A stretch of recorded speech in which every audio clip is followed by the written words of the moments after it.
Nowadays, you don't have to worry about woolly mammoths chasing you down the street. And even if you did, you just chuck on a pair of glasses. As technological advances continue, we're interfering with selection against myopic people. Joining us now via Skype, we have scientist Francis Young, who conducted a study with his colleagues regarding environmental impacts on myopia. Hi, Francis. Hello, I'm excited to be joining you today. Glad to have you. So what can you tell us about your work? So in 1969, my colleagues and I studied Inuit individuals on the northern tip of Alaska who are undergoing many lifestyle changes. And of these 131 individuals that were studied, we found that only 2 of them had myopic eyes.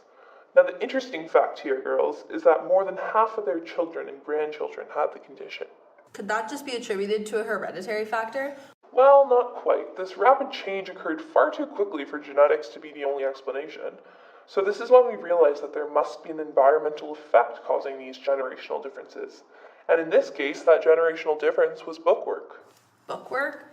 Yes, quite similar to how you guys have your eyes glued to computer screens today, engaging in reading or studying for that matter. Really, any near-plane activity encourages the eye to become myopic to meet the environmental need.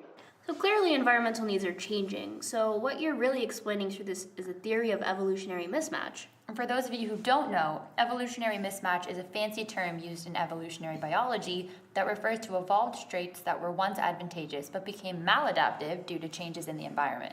Exactly. So in this case, selection against the ancestral populations with myopia was high due to the large costs associated with myopia.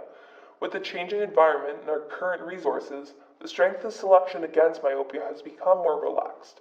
It's no longer considered a maladaptive trait, but rather more neutral.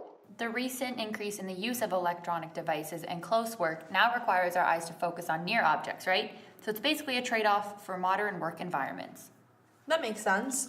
Another environmental-based hypothesis suggests that myopia is related to increasing time spent indoors. Oh yes, the indoor work hypothesis. A study published in 2013 by French and his colleagues suggested that children who spend more time outdoors are actually less likely to become myopic. Yes, sunlight stimulates the production of vitamin D, as well as the release of dopamine directly into the eye. And they found that this increased dopamine release appears to inhibit increased axial elongation, which is the structural basis of myopia. So in simple terms, dopamine stops the excessive growth of the eyeball and prevents myopia. It's basically another mismatch between the outdoor environment in which we evolved and modern indoor activities such as reading and playing video games that we now practice. Thanks so much for joining us, Francis. You really shed some light And vitamin D! on that topic.